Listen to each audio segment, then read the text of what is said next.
Welcome to Pour Over Happy Hour. Let's get things adjusted here. In the little box that it has at the bottom, it looked like we were perfect, but adjustments, right? You guys are used to that.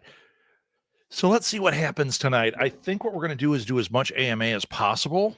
I wanted to talk about specific subjects, but then I thought, I still haven't landed on how that's going to work. I was thinking that this would be AMA. Saturday would be a specific subject, but then what we did Saturday is we just kind of hung out and rambled and lots of questions. And now I'm thinking, well, is this one better for that? So we're gonna try doing questions for the most part, but I will, of course, in the beginning, find something to ramble about. I see I've already got somebody here. If you want to chime in. Oh, and I'm also going to do that thing where we have our comments show up right on the screen. It's pretty cool. First thing I want to point out is my new shirt. It's crazy. It looks more normal on camera. We went to Savers. Maeve was like, you need some new shirts.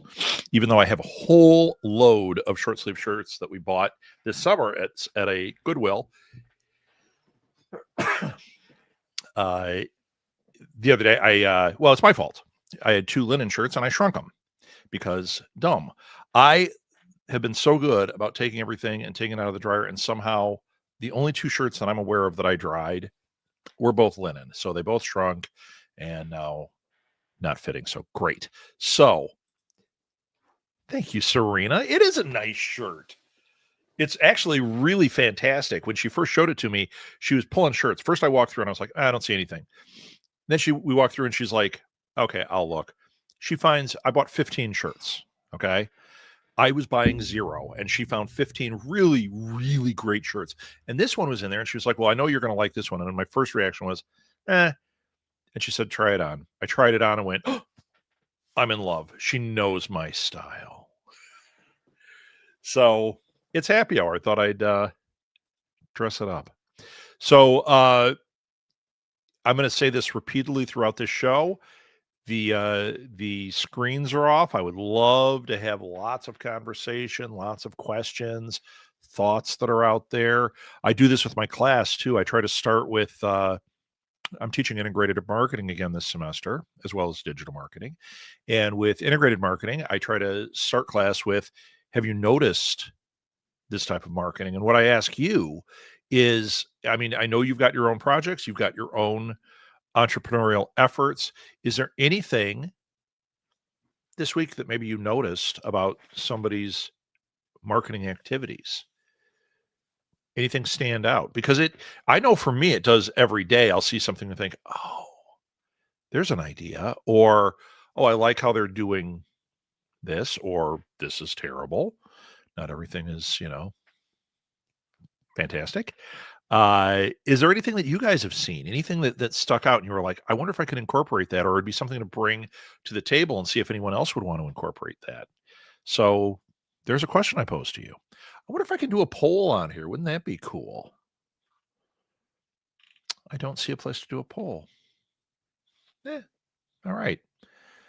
Then we won't do a poll. We'll do this. I've been working hard this week on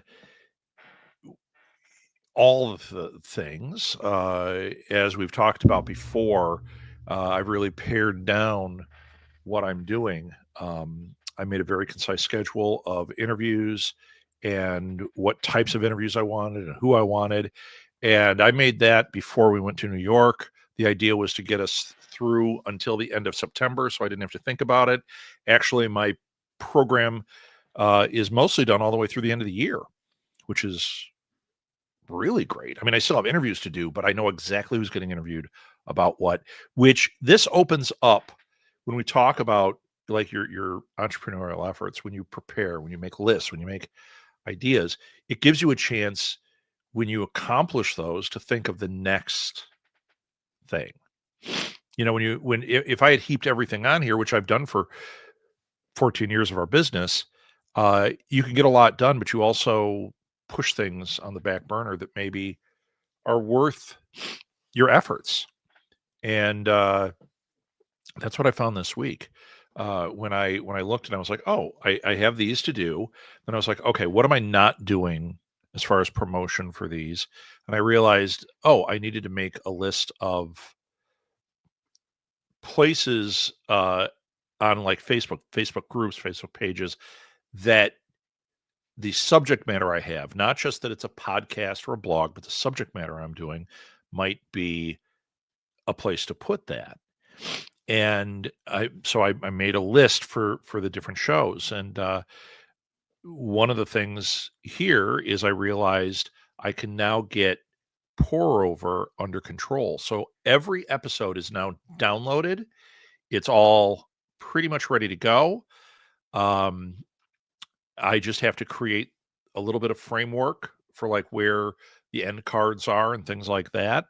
But we will have the entirety of this show is going to start dropping on YouTube, on New Media Lab, not only the New Media Lab YouTube channel, which you should subscribe to if you don't, but also on the audio only version, which is what you get on wherever you get your podcasts, Spotify, Apple, iHeartRadio. It's on all of them. So we are finally at a point where I can manage this show in a way that it deserves. Because really, this has kind of become the tip of the spear, but I feel like I'm not growing it. I'm not doing the things because I had to get these other elements under control. When we talk about a blueprint, I've been building not only the blueprint, but actually I'm in the second stages or third or fourth stages of that blueprint where I'm really uh, fine tuning things and adding things to enhance rather than just here's the structure. At the point we're calling a decorator in, I think.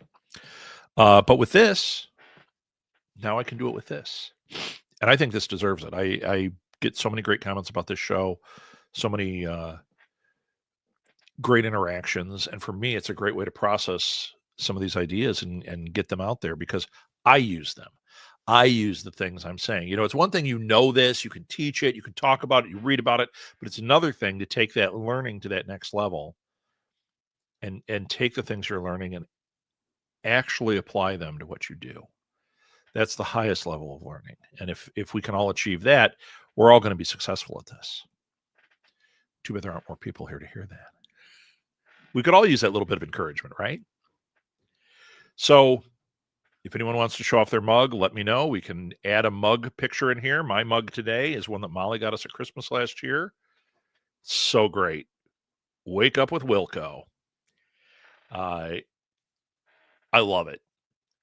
I think you guys know I'm a huge Wilco fan. Our whole family is. And this is just like a total morning breakfast cup. It's got the weight. It's got the rooster on it or chicken. I think that's a rooster. Look, it's got a waddle. It's just so fun. I love it. I wish I knew where to get mugs of that quality. You know, they're really good from T Public, but they're not this shape. When you buy the print on demand, a lot of them are not the right shape that I really want. Or some of them, the quality isn't quite what I want. This is fabulous. There's a company out of, I think it was Milwaukee, that was making this exact type. It's from a breakfast place we go to, and I was like, oh my God, I would love to buy one of these mugs. It's got their logo on it. It's really cool. It's this classic diner type mug. And they said, they don't make them anymore. We can't get anymore, so we're not selling them. Missed opportunity for someone. So, any thoughts yet? Any ideas? Oh, I see a comment. Let's see what we got. Serena, no mug for me today, eating leftover pizza. It is happy hour, isn't it, Serena? You can do whatever. I mean, you can do whatever you want at any time. But, oh, Siri thought I was talking to Siri. Close, Siri. Let's plug in the phone. Serena, not Siri. There we go. So yeah, if you've noticed anything that you want to share, put it in the comments. We'll talk about it. Otherwise, I'm going to just keep rambling about some of the other things that I've been discovering. Here's an interesting one. I've talked before about how old ideas, it's okay to have the idea and really spend a little time thinking about it, and then it doesn't happen. Okay. Number one, that's good because you don't know how you're going to use that information in the future. Number two, it can lead to an idea much further down the line. I've got that one book idea that I had at this point almost 40 years ago, 38 years ago, I think. And I have a publisher that'll publish it if I do it. I have interest in it in a fairly big way, but I'm not there yet. But the idea has started taking shape. Well, one of the things that happened this week, now it happened last week, and I think we talked about it, but it's gotten better. It's gotten deeper. We had a couple of projects that we've tossed around forever. And where we had trouble was they are blogs. It takes a lot of time to write and create and find stuff for it. And to us, we were so focused on the podcasting, and we knew how you could use podcasting with it, but podcasting is not the right medium for it entirely. And one of them is, let's see what this is. There we go. One of them is Shortheads, which is a site where we do reviews, not criticisms, of short films and indie films. We love that stuff. We love going to film festivals. We love watching these on TV. We just love all of that. You find genius that you didn't know was out there by watching short films and like seeing different approaches to things that haven't hit the mainstream. And we've discovered, hugely talented directors way before anybody knew who they were because we watched some shorts that they did. Okay. So we created this thing called Shortheads, and where it really took root, we were down at Gene Siskel Film Center. This was 2 years ago. And a short film that Molly was in was going to be playing. They were doing a retrospective of the woman who had directed, or she was involved in this, and they were doing a retrospective of some of her stuff. And she directed this as a student. It's called Horse Girl. Molly was the lead. And we surprised the director by going down there. She couldn't believe it. She was so excited to see Molly, and she just loves her, right? But while we were there, all this film stuff is going around. And the two of us, Maeve and I, are just like, oh my God, I love it so much. What can we do? What can we do? And Maeve started talking about Shortheads. And I'm like, look, we did reviews, but there's got to be, those reviews take a bit. And there's got to be a way to do this a different way. And immediately I set up a Twitter account for it, which we're not using, but I set up a Twitter account and did some of the reviews in 150 characters. And that was really cool. It didn't really get traction, but it was really cool. Then we came back and we created a web page, a blog on our website for Shortheads. And we thought, oh, this might be the thing. Let me see if I can actually show you guys.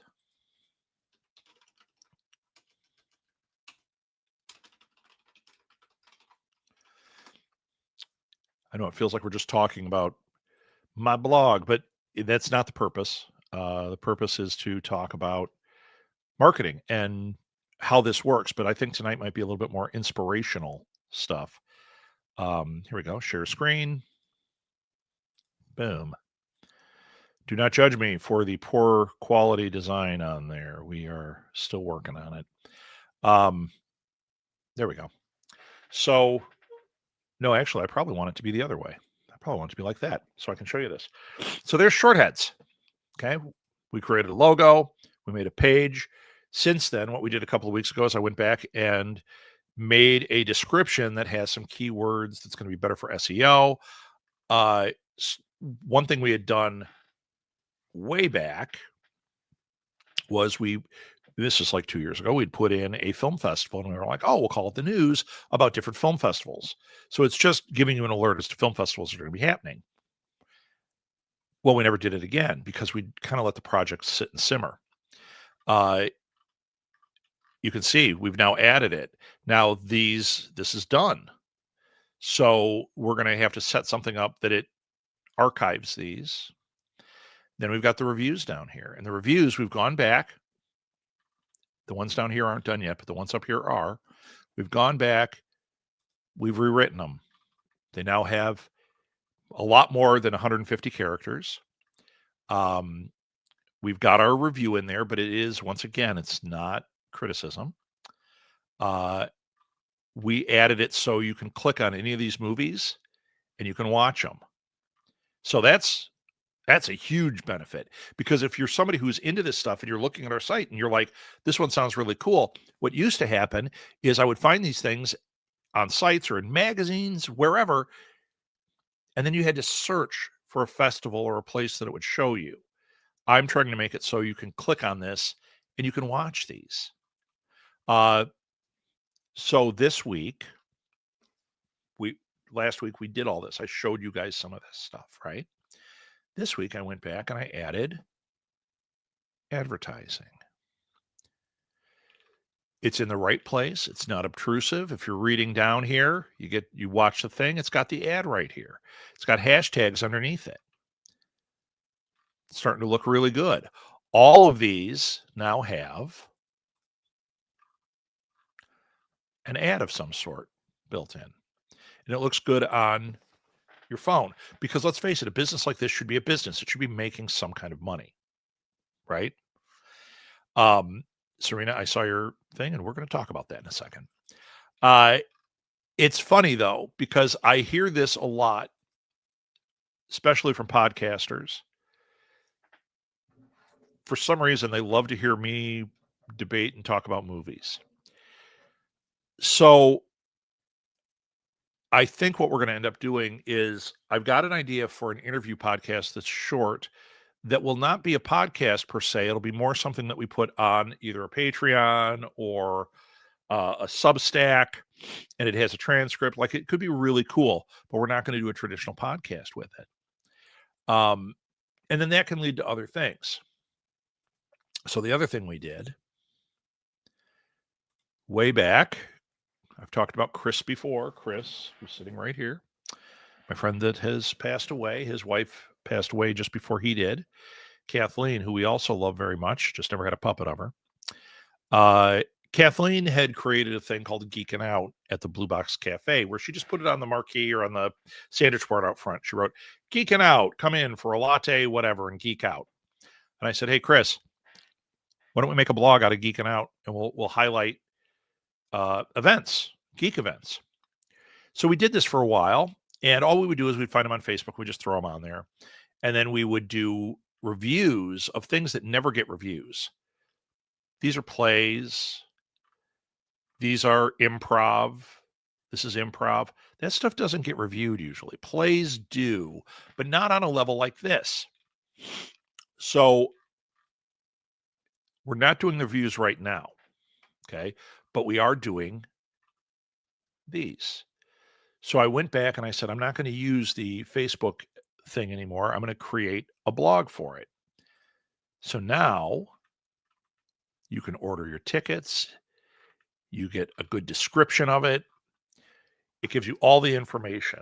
Oh, by the way, we were able to put an ad in here. So now, as these get clicks, we can potentially make some money off of this, which would be fabulous. It's really easy, though. It's got the map of where it's at. It's got the dates and the times. Like, we made this as user-friendly as we could, so that, and this is what happens to us. We travel. We're going to Omaha. If I type in, I want to see something cool, you can't type in what's cool in Omaha, right? There might be a blogger, but it goes to a TripAdvisor thing or something like that. And then we'll drive around and you'll be like, oh, look, they're doing, Nightmare on Elm Street with the symphony. Why wasn't that showing up on any of my stuff? Whatever it is. That geek stuff, the stuff that nerds like. So that's what Geeking Out is. We look for these events, and I've started creating this where it's a blog. I mean, look at this little geek event. This is for little kids. They're doing a Peanuts thing. Oh, and by the way, they have an adult one at night on October 3rd, celebrating 75 years of the Peanuts.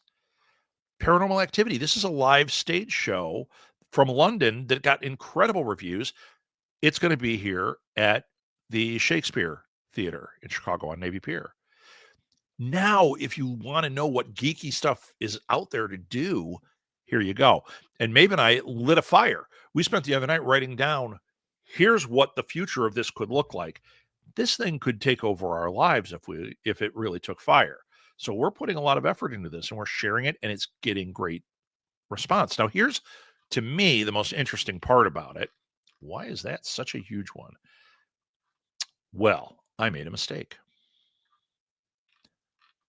Okay, made a mistake. I'll have to fix that.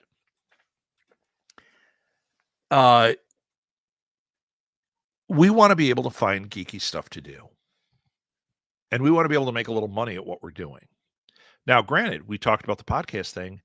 There's also, I tested it last year, a way to do a podcast thing with this. And there's actually a second podcast element to it that could work beautifully. That one would probably be video. There's potential here. So what as a business owner do I have to do? Well, number one, I have to figure out what my goal is. Is my goal to build the brand, get more followers, make money? I know it's all of these things, but what am I starting with?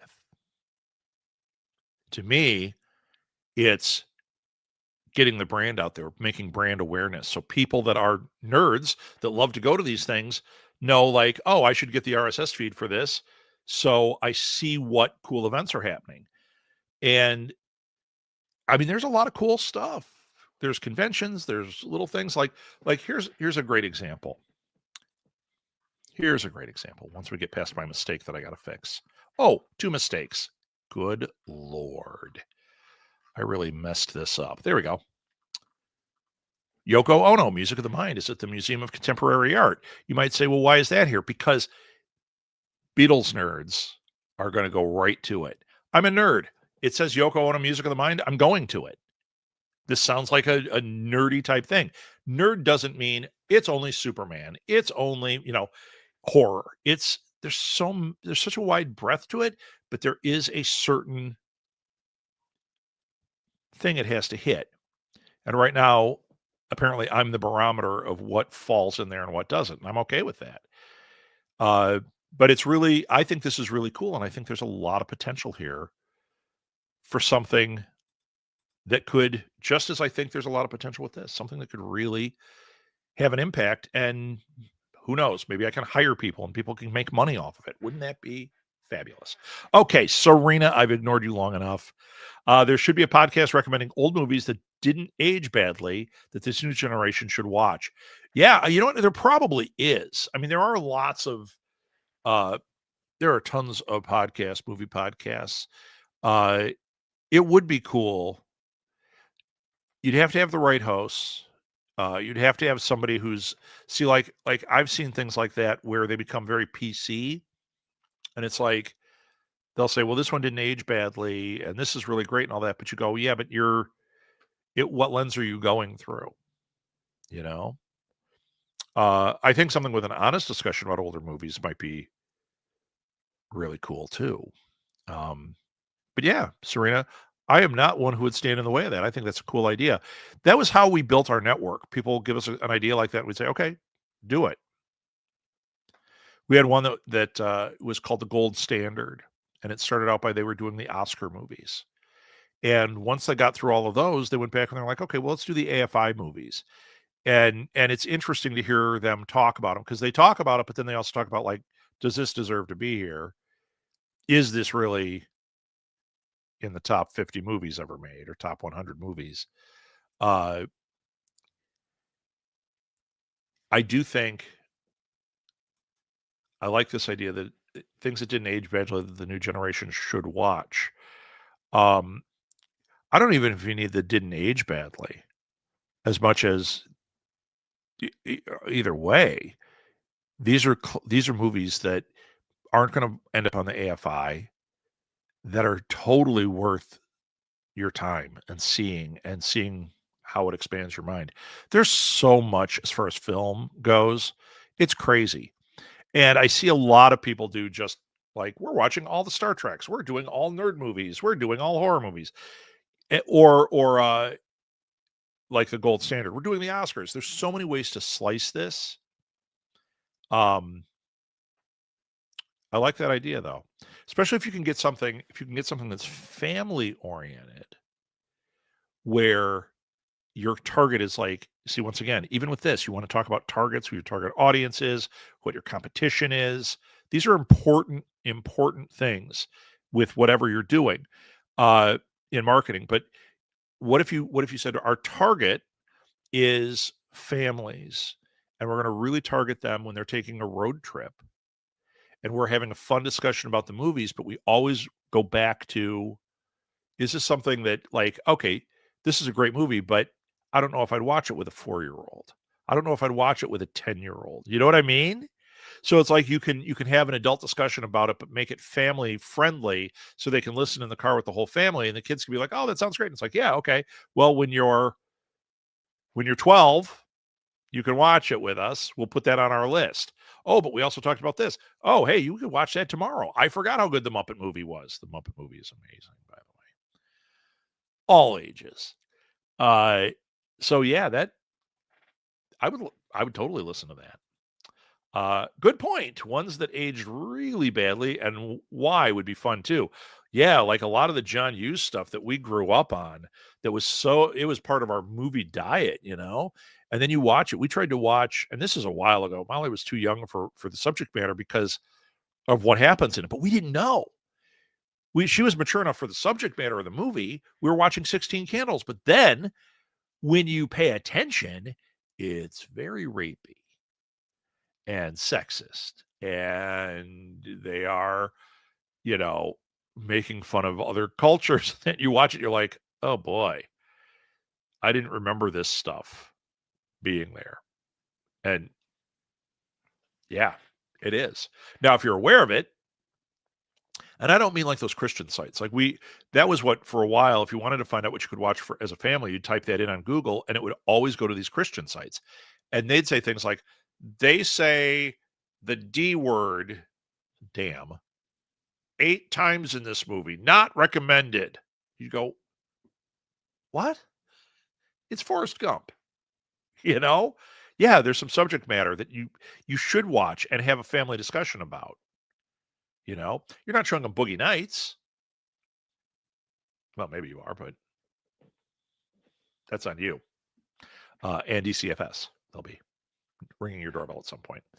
But I think that would be really fun, especially when it's like, hey, your family, like, we love movies. My family and I, we love watching movies and talk about movies all the time. And having a podcast that has that same type of joy around it, that maybe gives you an honest, like, yeah, I don't know about this, or you know what, be aware that this is in it. You make the decision. I like that idea. I'm not starting one, Serena. Back off. Any questions? Any comments? Anyone want to chime in? Or not? Okay. Well, now I know I've got to fix this. And we've talked about that before too. It's important as the entrepreneur to interact with your product, your content, whatever it is, as if you were the person watching, the person that you're trying to reach. So I made those that you saw in there that I said there's mistakes. I did that today. I didn't think about the one section. I missed it. There's a section where you do an update. I didn't know it was going to throw all that in there. This is the first time I've looked at it. You should always look at your stuff. Just like podcasters. I would tell my podcasters all the time, do you ever listen to your show? Because you should. They go, oh, no, I already did it. It's already done. I'm on to the next thing. And it's like, yeah, what is your audience hearing? Do you and ah a lot? Do you get off mic and talk like this and then come back? Because that happens. You got to listen to yourself. You got to watch yourself. You got to be able to go to your Instagram page and look, what does it look like as a cohesive page, as opposed to just, oh, I put the thing up and it's done. And then you can also go back and say, where else and how often should I be reaching people with this same thing. I've started doing a thing with the podcast where it says new episode alert. Okay. And sends out the links. Then I figured out, I do the live video version that's not included in that. I can wait a few days to do, hey, live video of this interview. I can put it on Patreon a week early, and then a week later, put the live interview video up on YouTube. That's not a bad way to do it. But it's the kind of thing that you almost have to be in the weeds to figure that out. And think about your business. Is there anything like that where you're in the weeds of it right now? You're in the thick of the whole thing, and you can step back and say, I'm the consumer. What am I seeing? Is one post enough? No, obviously not. You know how I know that? Because I rarely see anything from my audience. My audience probably rarely sees anything from me. That means you got to do more. You got to find out where your audience is and reach them.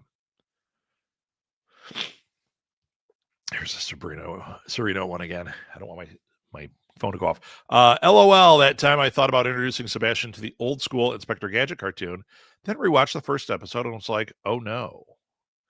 What's in the first episode of Inspector Gadget? The mind reels.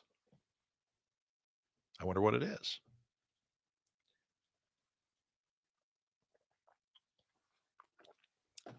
Who knows? Sereno's probably going to write in what it is. But yeah, it's true. It's true. Those things that we watch that we really loved, sometimes you look back and you go, oh my God, I didn't know that was about that. Or I didn't know that was going on in there. Which does show you it's going to go over your kid's head too. Typically. It's not a worry. But if we can shield them from boogie nights for a little longer, I think it's a good thing.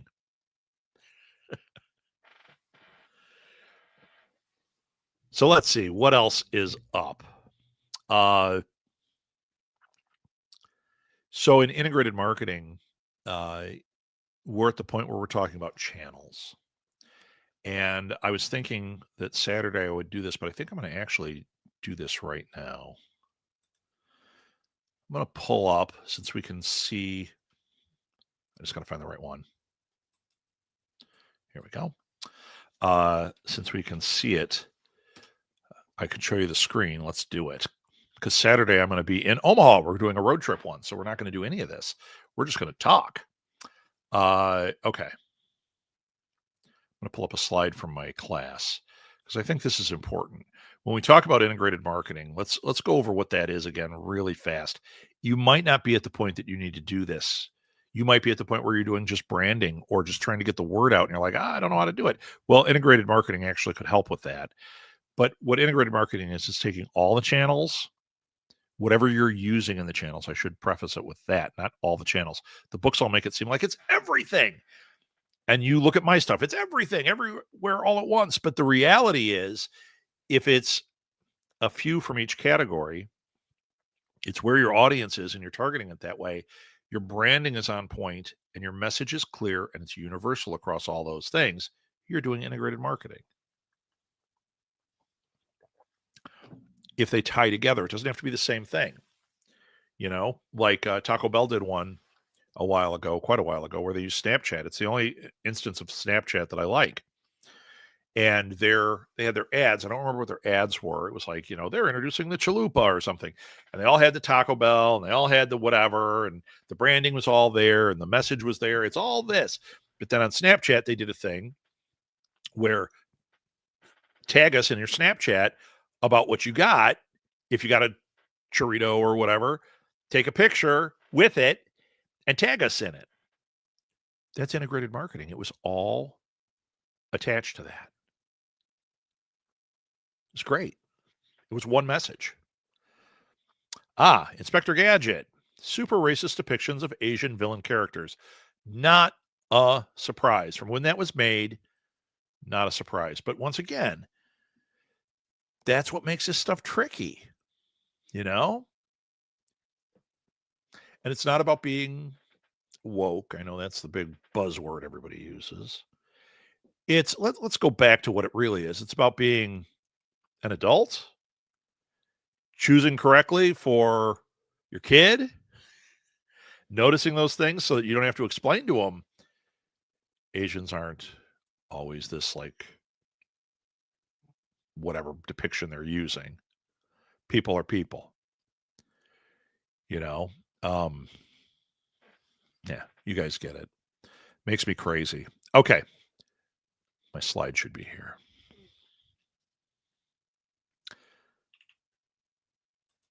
It is. It's in the mix. And I don't want it to be full screen, do I? Holy moly. No, I don't. I want it to be just the slides. Oh, here's what we use. I love this. So when I was talking to my class, I was talking about what marketing really is. And what's interesting is this slide actually goes right to the heart of it. I'll pull it up here. Remove. Close that. Stop share. I wish I was faster at this stuff, guys. Here we go. Oh, this will work out just great. Okay. So, marketing is this: knowing the right customer at the right time, the right channel, and the right message. If you know those four things, you stand a really good chance of having a successful marketing campaign. So let's take your business. How much do you know about your customer? The right customer you have to find, you have to figure out. The right time. If you're selling air conditioners, I doubt November 1st is the right time to really be doing the bulk of your campaigning. Choose the right time. The right channel. What's the best channel to use? I've talked about before, I hate Snapchat, right? But for Taco Bell, for that one shining moment, that was the right channel. It got a lot of buzz. It was going crazy because it was hitting the right age group with the right thing. It was the right time, the right customer, the right channel, and it was literally the right message. Think about what you're doing. Are you understanding those four things for your business? Do you know when you're marketing your stuff, you're advertising it or just marketing in general, what channels are you using and do you understand the best channels to go with? Is it just because you like the channel or is it where your audience is or hopefully it's both? And right time can be literally time of year, time of day, time of month. Is it the right time for what you're doing? Give you an example. So we've got Serena on here. You're an artist. You go to Comic Cons. I would do a push. The right time to push your art is probably between 2 and 4 weeks before any given con. I would ramp it up. I'm going to be here. Let people know repeatedly I'm here. You can get commissions. That's when I would be doing my like live draws, my whatever. Ramp it up to give one message that I'm going to be here. You can come buy stuff directly from me here. This is your best chance. And the customer you're going to are people that are following you. Right customer, right time. It's 2 weeks before a con or 4 weeks before a con, depending. Right channel. Well, we're the most of your fans. And then the right message, you got to figure out where's the value, right? And this is something where I know this is a messy subject, but this is where you could maybe use GTP.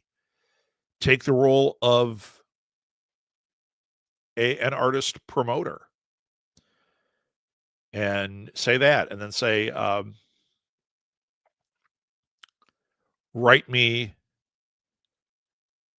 an ad or write an ad with a call to action that promotes me being at blank Comic-Con,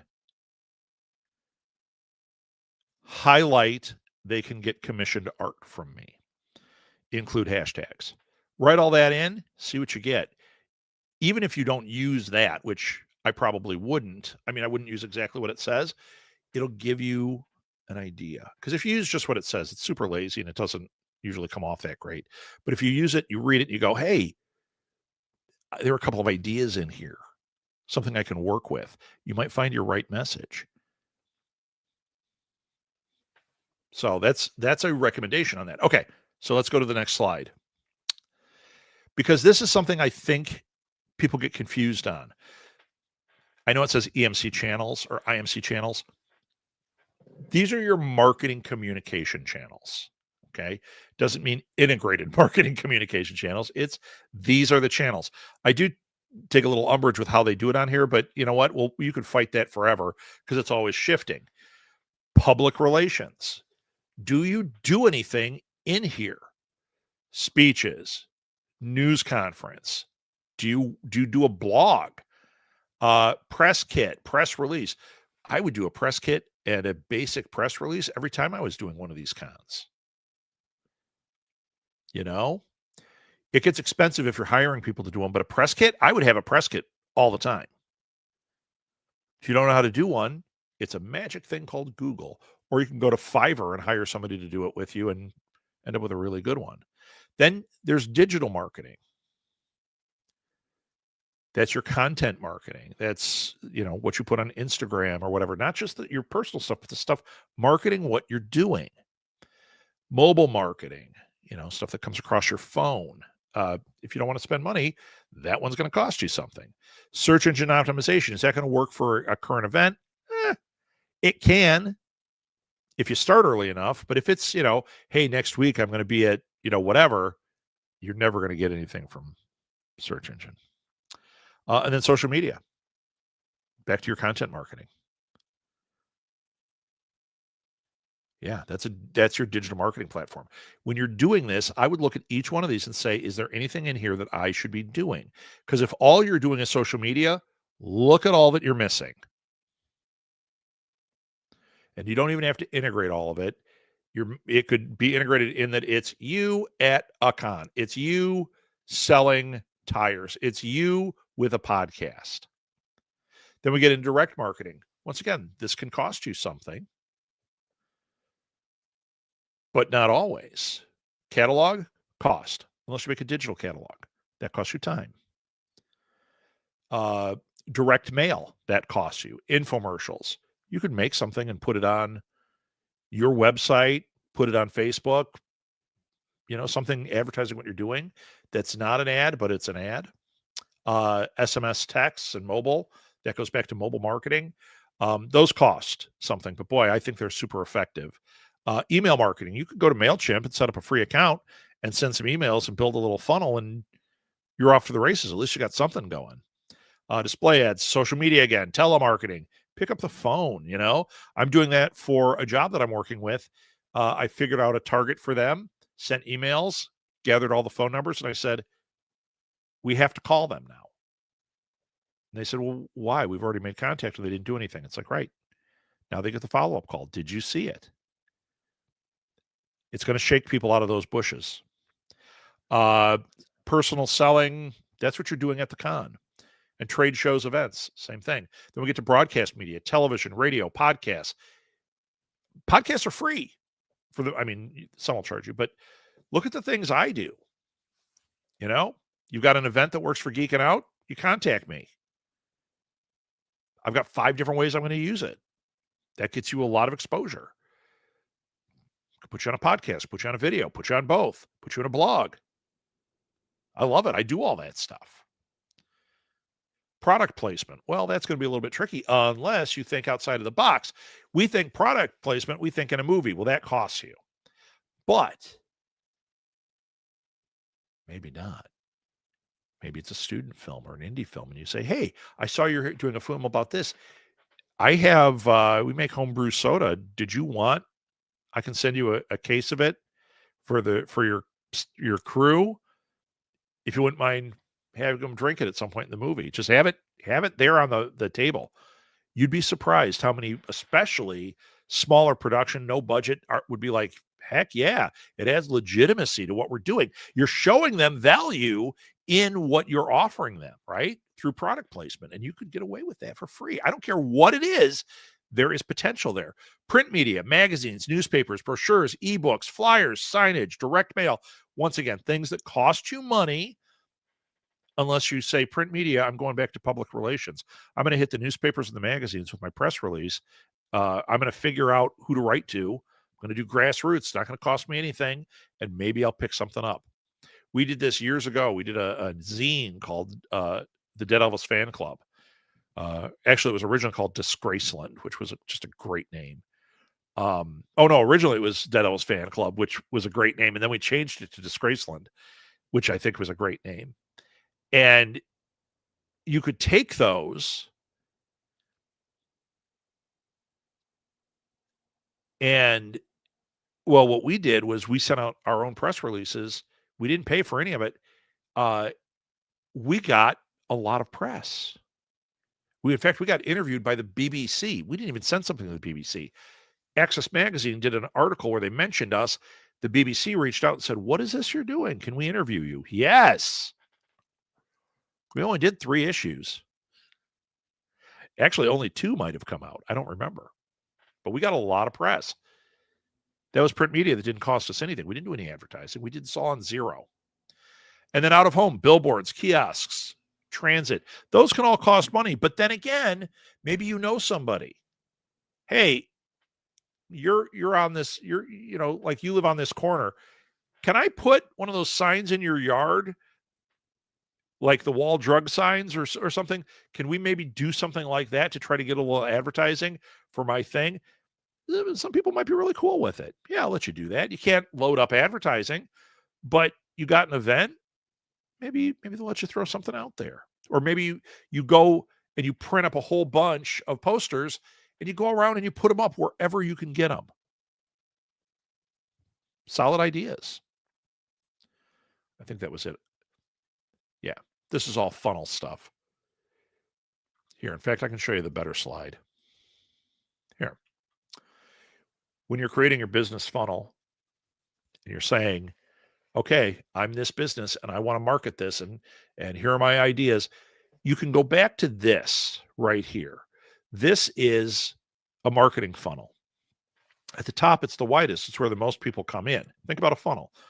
Okay, the most people are up there, and we're going to filter it down to the people that actually buy, which are down at the bottom. Top of the funnel is awareness and interest. You're making people aware of what you do. Let that be your goal in the beginning. Build brand awareness. I know we want to get to the sales part because it makes us money, but how do you get there without building all the steps of the funnel so that by the time they're down here, the people you've spent your time on are the people that actually buy? Middle of the funnel, consideration and intent. Do they intend to buy? You find this out at this point. Yeah, well, I saw your stuff. I stood and talked to you at your table for 15 minutes. You got to move them through that funnel. Are you buying something today? No. I want to tell you about my granddaughter. That's not the intent is not to buy. Then you can make a decision. Do I want to keep talking to them to have somebody at my counter, or do I need to move on? And consideration, find out what's going on here. And you use some of these things. You use emails and webinars. You could do a white paper about what you do. Your social media posts. Gauge the interaction. Look for the results of things to say, hey, is this working here? That's when you can start figuring out from this people in your funnel, okay, they're aware of it. These guys are showing interest. We've reduced the amount of the funnel. Then we get down here, and these are actually considering it. Okay, we're getting further. They had interest, but they're not really buying. But these guys are. What's their intent? They show an intent that they intend to buy. When? 6 months from now? Keep them in that intent consideration bubble. Know that you're going to have to follow up with them. But if they're saying like, oh, we're out bed shopping, and you sell beds, you know they're buying a bed that night. If you don't sell them a bed, they're going to go to the next place. Even if they're like, you know what? We want to think about it. We'll come back tomorrow and buy. Don't let that happen. You don't force them, but you make a commitment.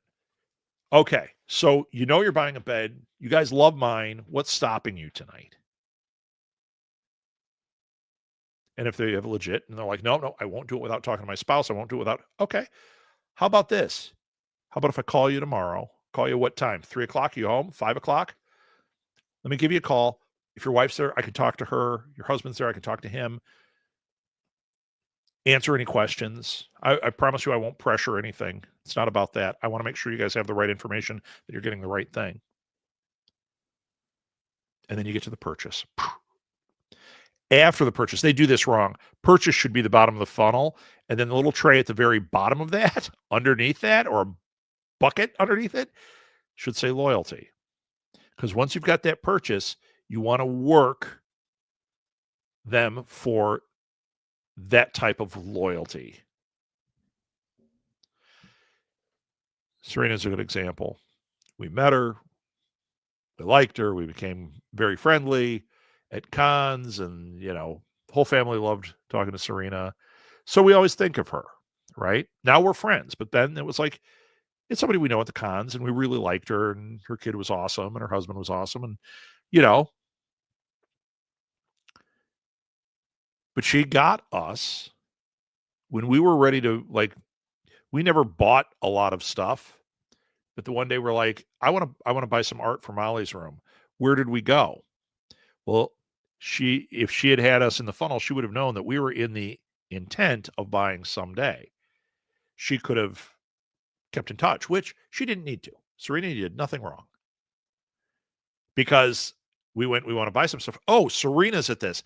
Let's go look at her stuff first, which we did. I think we bought 4 prints from you that day. We were ready to buy. We knew what we wanted. We didn't know exactly what we wanted, but we knew we wanted something from Serena, which was on Molly's wall. The 2 of them? One of them? We always had one on there, but I think there were 2 up at the time that she went to college. So that was with us for quite a while, Serena. Now you talk about that bucket underneath, the loyalty. Well, she's got our loyalty. When we buy art, we're not only buying from Serena, but we're always going to consider Serena or tell people. This is where loyalty really comes in. Tell people. Tell people about the awesome stuff she does. Tell people about the awesome stuff we got. When you as a now I'm not talking a creator, but as a business, you want to get past that purchase point into the loyalty where you can make a raving fan out of that person.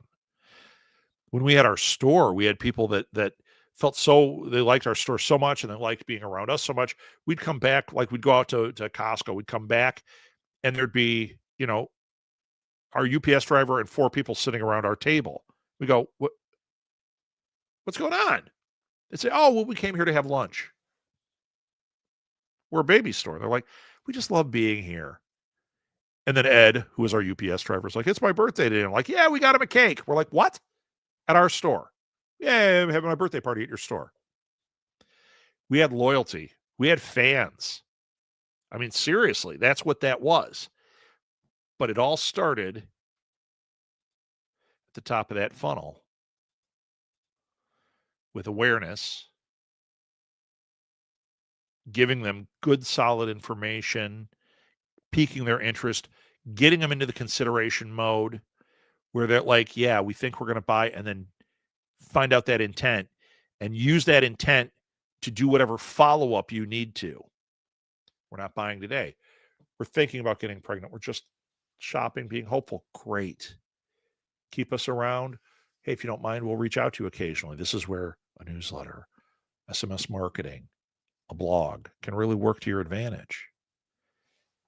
Keep everything simmering. So when they're ready, and they will be, and if they're not, if you've built that type of relationship, they will tell others. And when they tell others, so maybe customer A, you didn't get the sale from, but customer A told these people, this one's kind of stubby,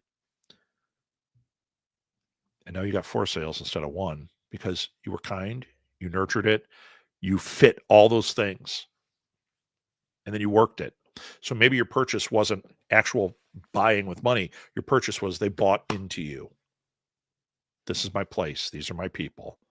I'm going to do what I can to support them. Right? I hope this is all making sense. And yes, Serena, lots of love there. You know our family loves you. Totally. You've got a great family. And all of that was exactly how it goes down. We're at 7. I'm going to call a happy hour unless you guys have one last question. Somebody can jump in. We do have a Patreon at southgatemediagroup.com on Patreon. I've just been adding shows, but I'm going to start putting unique content on there. We have a Buy Me Coffee, which I've been doing just some blog post type stuff. But once again, we have a whole plan for that if people are down for that. Let's face it, this stuff costs money. Costs time, costs money. I love doing it, but support works. Support us on Patreon. Support us at Buy Me Coffee. It doesn't cost you very much, but that can add up to keep us doing this thing. It's why that blog has advertising on it now. Why we're really trying to focus on that. Give us options. You know what I mean?